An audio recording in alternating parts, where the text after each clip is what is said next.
ঘুম থেকে জাগত হওয়ার পরে যে দোয়া রাসূল সাল্লাল্লাহু আলাইহি সাল্লাম পড়তেন এবং বিপদকালে যে দোয়াটি রাসূল সাল্লাল্লাহু আলাইহি সাল্লাম পড়তেন।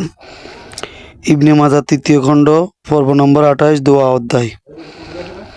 আবু সালামা রাদিয়াল্লাহু তাআলা আনহু হইতে বর্ণিত, তিনি বলেন, রাসূল সাল্লাল্লাহু আলাইহি সাল্লামের ঘরের দ্বারে আমার রাত যাপন করতেন।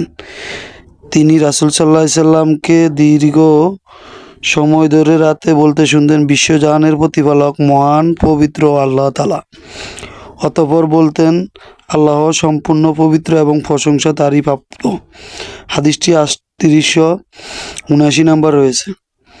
3880 নম্বর হাদিস। হুযায়ফা রাদিয়াল্লাহু তাআলা আনহু তিনি বলেন, রাসূল সাল্লাল্লাহু আলাইহি সাল্লাম ঘুম থেকে জাগত হয়ে সমস্ত প্রশংসা আল্লাহ তাআলার জন্য, যিনি আমাদের মৃত্যুর পর পুনরায় জীবিত করেছেন এবং তার কাছে প্রত্যাবর্তন করেছেন। হাদিস নাম্বার 3881।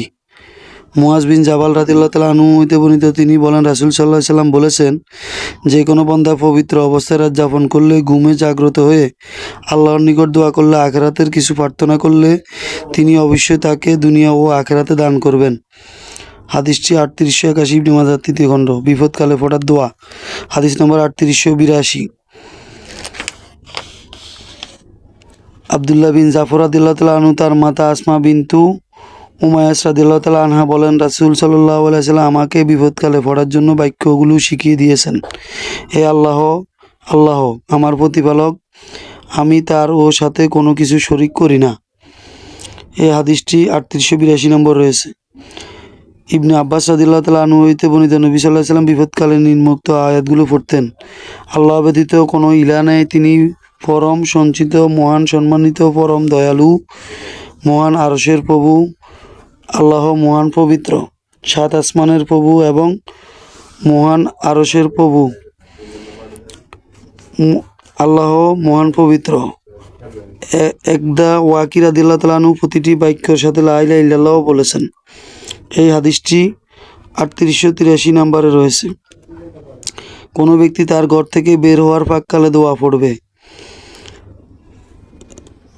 উম্মে সালামা রাদিয়াল্লাহু তাআলা আনহা হইতে বর্ণিত, রাসূল সাল্লাল্লাহু আলাইহি সাল্লাম যখন তার ঘর থেকে বের হইতেন তখন বলতেন, হে আল্লাহ, আমি তোমার নিকট আশ্রয় চাই পথভ্রষ্ট হওয়া থেকে, পথ লঙ্ঘন ঘটনা থেকে, অত্যাচার করা থেকে, অত্যাচারিত হওয়া থেকে, অজ্ঞতা সুলভ আচরণ করা থেকে এবং আমার প্রতি কারো অজ্ঞতা সুলভ আচরণ থেকে। হাদিসটি 3884 নম্বর ইবনে মাজাহ তৃতীয় খণ্ডে রয়েছে।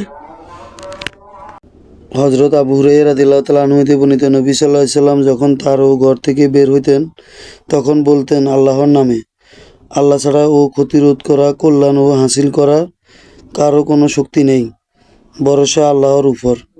হাদিসটি ইবনে মাজাহতে 3885 তৃতীয় খণ্ডে রয়েছে, পর্ব নম্বর 28 দোয়া অধ্যায় থেকে।